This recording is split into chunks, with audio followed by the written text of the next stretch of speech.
स्वागत आहे तुमचं मोरेताईंच्या रेसिपी चॅनल मध्ये।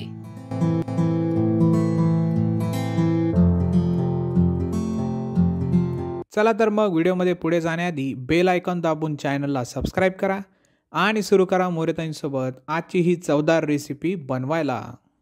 नमस्कार मंडळी, आज आपण शेवग्याच्या शेंगाची भाजी करणार आहे। त्याच्यासाठी मी हे शेंगा कापून घेतलेल्या आणि पाण्यामध्ये टाकल्यात। आता आपण याला आधी शिजवणार आहे आणि त्याला मसाले काय लागणार आहे ते पण दाखवते। खोबरं घेतलंय, हे सगळं मी काय केलेलं आहे आधीच भाजून घेतलेलं आहे। खोबरं, धने, तीळ, अद्रक, लसण, दालचिनी, 2-3 लवंगा, 2-3 मिरे, तेजपत्ता, दगडफूल, कांदा आणि कोथिंबीर। आता हे सगळं वाटण मी वाटून घेते। आता आपण शेंगा आधी शिजवणार आहे, त्याच्यासाठी थोडं शेंगामध्ये मीठ गेलं ना तर शेंगा खाताना चवदार लागते। थोडंसं मीठ टाकणार आहे उकडताना, थोडीशी हळद पण टाकणार आहे आणि आता आपण पाणी टाकू। आता शेंगाला उकडून घेते। शेंगा उकडेपर्यंत मी मसाला तयार करणार आहे वाटून।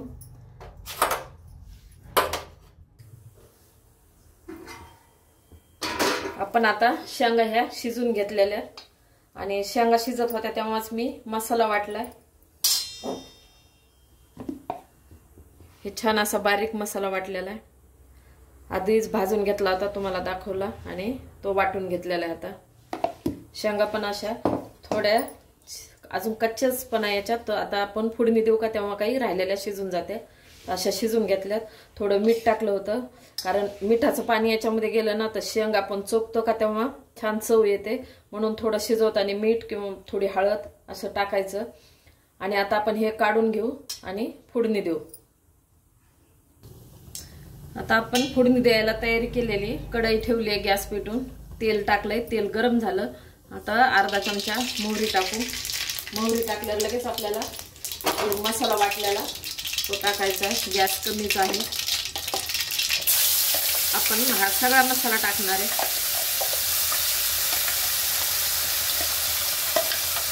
आता मसाल्याला छान परतून घेऊ। आता शेंगांना सर्वांनाच आवडतात शेवग्याच्या शेंगा, आणि सर्वांच्या घरी भाजी होतीच आहे, पण थोडी वेगवेगळी पद्धत असते। आता मी काय केलेलं आहे, सगळा ताजा ताजा मसाला काढलेला आहे। फक्त आता आपण याच्यामध्ये थोडी हळद आणि मीठ आणि लाल तिखट टाकणार आहे। बाकी सगळा मसाला मी वाटून घेतलेला आहे। तर ह्या मसाल्याची अशी वाटून मसाला केला ना तर इतकी छान भाजी लागते। असं माझ्या पद्धतीने एकदा नक्की करून बघा, खूप छान चव येते या भाजीला ताज्या मसाल्याच्या। मसाला थोडा परतून घेतलाय। आता आपण लाल तिखट टाकू। 1.5 चमचा लाल तिखट टाकलं। थोडीशी हळद टाकणार आहे मसाल्यापुरती, आधी पण आपण शेंगामध्ये हळद टाकलेली। मीठ आपण चवीनुसार टाकणार आहे। तिखट पण तुमच्या चवीनुसार, कमी लागत असेल तर कमी टाकायचं। आता याला पण आपण चांगलं परतून घेऊ। आणि बाजूला मी गरम पाणी पण ठेवलेलं आहे, आपल्याला भाजीला गरम पाणी वापरायचं। गरम पाणी तापवून ठेवलंय। आता मसाला परतला की आधी आपण शेंगा टाकणार आहे आणि नंतर जेवढं आपल्याला लागेल का तेवढं गरम पाणी टाकायचं, रसा जेवढा पाहिजे तेवढं।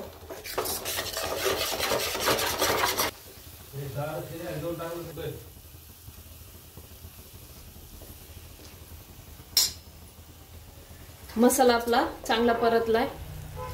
आता शेंगा उकडलेल्या आहे का त्याच्यात थोडंसं पाणी का ते पाणी टाकून घेते थोडं, आणि परत अजून एकदा मसाल्याला आपण कमी गॅसवर परतून घेणार आहे।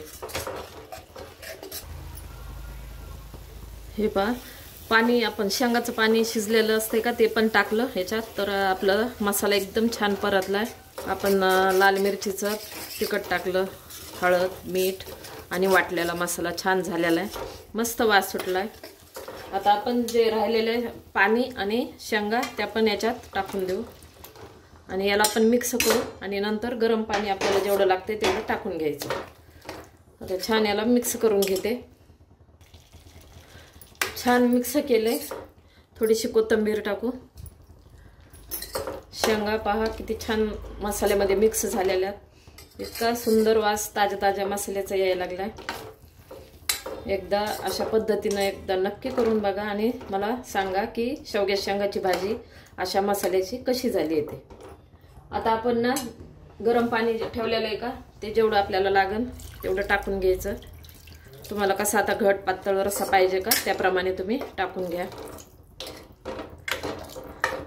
आणि आपल्या शेंगा थोड्या शिजलेल्या आहेत आधीच, तर थोडासा आपण आता झाकून ठेवून शिजू देणार आहे. हे पहा असं आता इतकं पाणी टाकून घेतलंय मी. आणि आपल्याला हे बघा चांगलं तरी पण घट्ट आहे. आपण तीळ टाकलेले आहेत ना याच्यामध्ये, थोडंसं खोबरे, त्याच्यामुळं चांगला रस्सा झालेला आहे. आणि आता थोडंसं मोठ्या गॅसवर एक उकळी आणू देणार आहे मी. आणि कमी गॅस करून ना याला मग चांगलं थोडंसं स्थिर असं शिजू द्यायचं. इतका भारी लागते हे शेवग्याच्या शेंगाची भाजी अशी. आता मी मोठा गॅस करून थोडी एक उकळी आणते आणि उकळी आली की कमी गॅस करून त्याला शिजवू देते. झाकण ठेवलेलं आहे. आता आपण ताट काढून घेऊ. याला ना मी मोठी एक उकळी आणू दिली आणि कमी गॅसवर एकदम असं छान शिजली भाजी. आता 5 मिनिटं शिजवले. छान हे दाटसर रस्सा झालाय. आपल्या शेंगा पण शिजलेल्या आहेत. आता आपण गॅस बंद करून भाजी काढून घेऊ. अशा प्रकारे शेवग्याच्या शेंगाची मसाल्याची भाजी तयार आहे. एकदा नक्की ट्राय करा आणि कमेंटमध्ये कळवा. तुम्हाला हा व्हिडिओ आवडला असेल तर लाईक करा आणि अशाच प्रकारच्या चवदार आणि चमचमीत रेसिपीसाठी सबस्क्राईब करा आणि कमेंटमध्ये कळवा तुम्हाला कोणत्या रेसिपीज बघायला आवडतील.